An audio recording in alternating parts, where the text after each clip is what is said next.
Okay.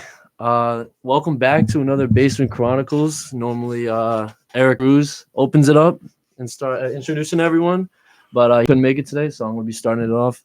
What's going on? I'm Connor Riley, and I'm still with a guest, and it's no other than Brendan Eckstein, aka the Doc.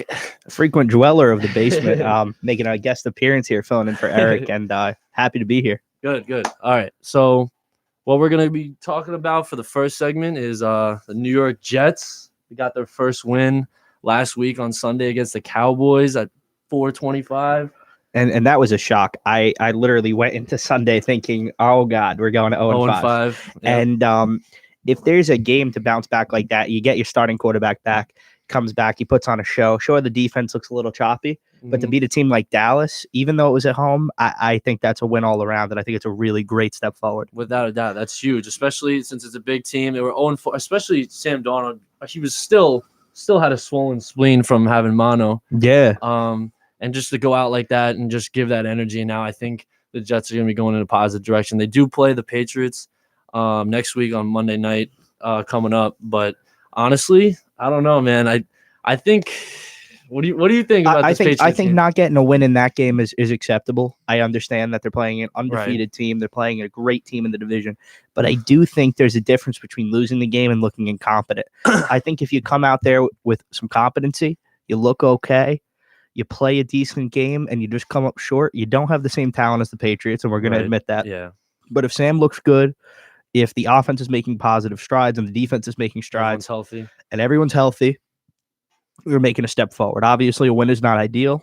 A loss is not ideal. A win would be amazing. That'd be huge, yeah. But I just don't want to see a blowout. That's what I say. Yeah. I mean, if you look, don't get me wrong, Patriots are still one of the greatest teams out there, but like, if you do look at the 6 wins that they currently have, it is not from impressive teams like it is the Dolphins, the Redskins. No, that's true, and that's an amazing point, but it's not like the Jets are a good team either. Yeah, we have to be honest. I mean, I think a step in the right direction would be covering the spread, not getting blown out on the road. That's big, yeah. And that would just be the best thing all the way around.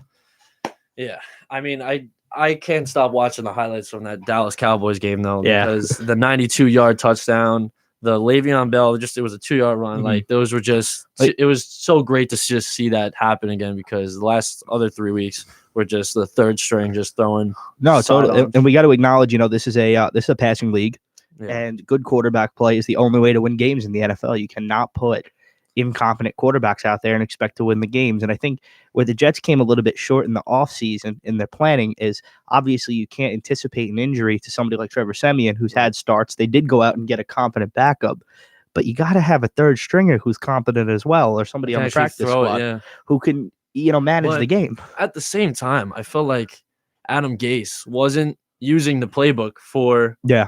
I felt like he wasn't doing the right playbook as he would have done for Sam. He modified it, which is understandable, but at the same time, we're trying to at least put some points on the board. At least give the guy a chance to throw it more than 15 yards. Yeah, we were just completely just ruining, just draining Le'Veon Bell, just throwing the sides. We weren't utilizing our quicker receivers. People were talking about doing those 5-yard quick plays, but most of them were to Le'Veon Bell. Yeah. You got playmakers on the team like Robbie Anderson and Jamison Crowder. Guys who could go, even Braxton Berrios, if you put him in, could go out and make a decent play if you throw him like a 5-yard screen. And the thing is, the playbook was so dumbed down for a practice squad quarterback that there was no chance to win any of these games. Right. I mean, Robbie Anderson, I think this was his only game he actually blew up, because I don't know. Honestly, I'm not too sure on Robbie. It seems like he's getting locked down pretty easily. And we're playing the Patriots. We got to acknowledge that Robbie Anderson is by no means a number 1 receiver in the NFL. No. But what Robbie Anderson is a playmaker. Robbie Anderson reminds me a lot of Will Fuller in terms of big play, boomer bust production type of games. Yeah. He is the type of player who's either going to go off because he hits that deep ball like he did the other day, the 92-yard touchdown. But there's going to be games where if he doesn't get that play or he's facing a really good corner, he's going to get shut 5 down. yards, yeah. He's not a possession receiver, and we have to acknowledge that the only way Robbie Anderson's going to succeed is in space.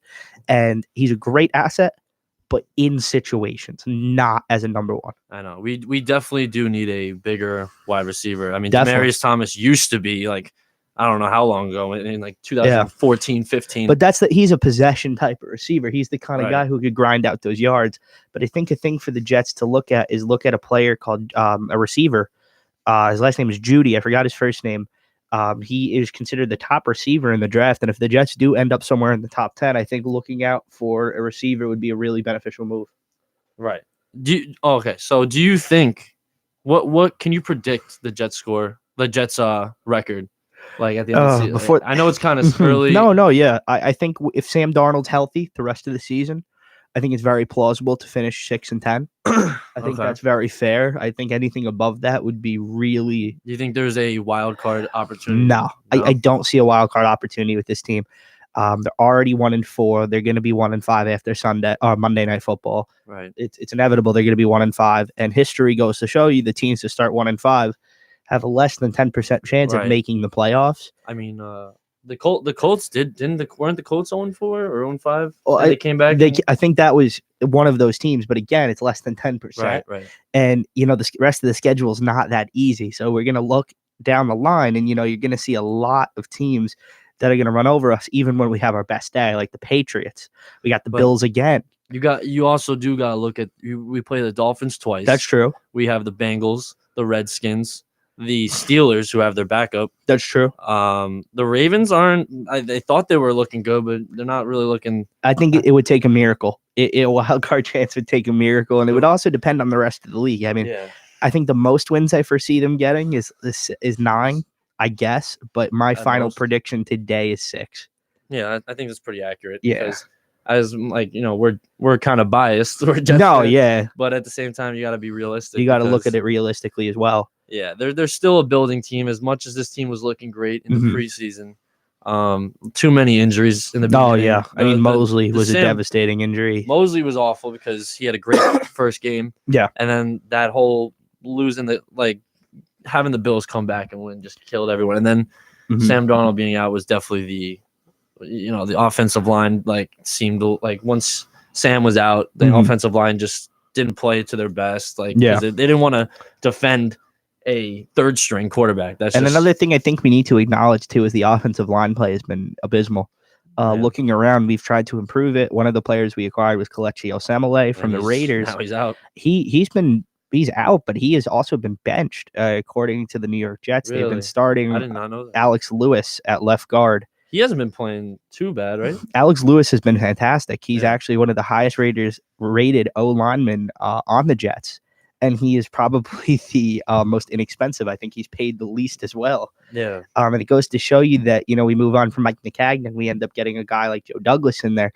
And he's making moves and taking these guys off the waiver. I mean, we gave up a 7th-round pick, I believe, or a 6th-round pick.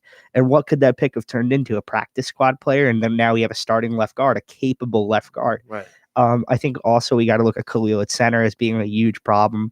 We're overpaying him, and I really think the Jets need to stop getting veterans who are especially he was supposed to retire. Yeah, I mean they were once Pro Bowlers, and then he's out of football shape. Then he gets back into football shape, and surprise, surprise, he can't play anymore. He's not covering.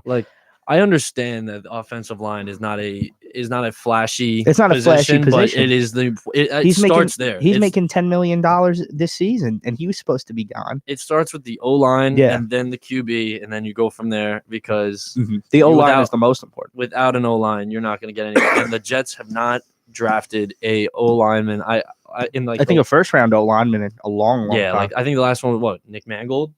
Oh, it might be. I think DeBrickashaw came after him. Oh, DeBrickashaw. But in terms of 1st round, I really think it's been a long time. I know we got Winters a few years ago in 3rd.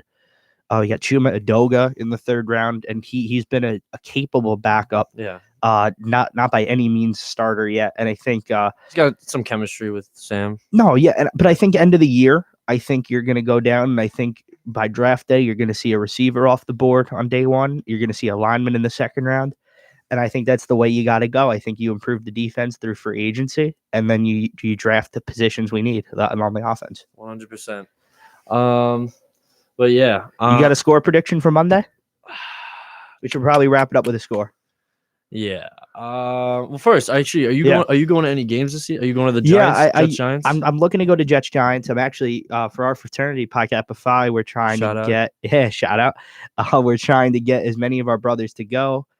We usually there's a big discount if you get a big group going. So that would be a really fun event for us to get I'd be involved excited in for as that. Jets Giants. It'd be a really good time, promote a lot of fun. And we're gonna go from there. But I think for in terms of a score for Monday Night Football, Mhm. I'm gonna go out on a limb and I'm gonna say Patriots 35, Jets 10. Okay, I think that Jets 10. Jets 10. I think they're going to struggle on offense. I think the lone touchdown that they're going to score is going to be a Le'Veon Bell rushing touchdown. I think they're going to get a field goal from Sam Ficken, and I think they're going to struggle. And I don't think it's going to be Sam's fault. I feel like Sam's not going to have like a bad game in terms of interceptions. Right. But I feel like what's going to happen is Sam is going to struggle tremendously. The first downs. No. When it comes to the pressure from the Patriots D line, I think if the line struggles and Sam's going to get sacked over and over and over, it's going to be really hard to recover. Right. Okay. So my prediction, I'm going to say, because I do have some faith in the Jets. I think the team is I think they're coming with a new energy, and especially after that Cowboys win, they must be feeling good. And so I'm going to say 27-17. Who? Patriots? Patriots, yeah. I Really? think Patriots will win. I don't think there's any chance the Jets can. Hey, I hope so, but I don't think there's any shot. But Yeah. I do think it's going to be semi-close, and then I think towards the end, the Patriots are just going to blow us out of the water. Mhm. But I'm excited for it. It would be insane if they win, and if they beat the Patriots, then I will. I don't know. You don't even know what Might you'll go do. play lottery. You'll just that be night. excited. Yeah. No, but great segment. All right. Very happy we were able to get it done. All right. So we'll be back for the second one. All right, man. We good. Turn these.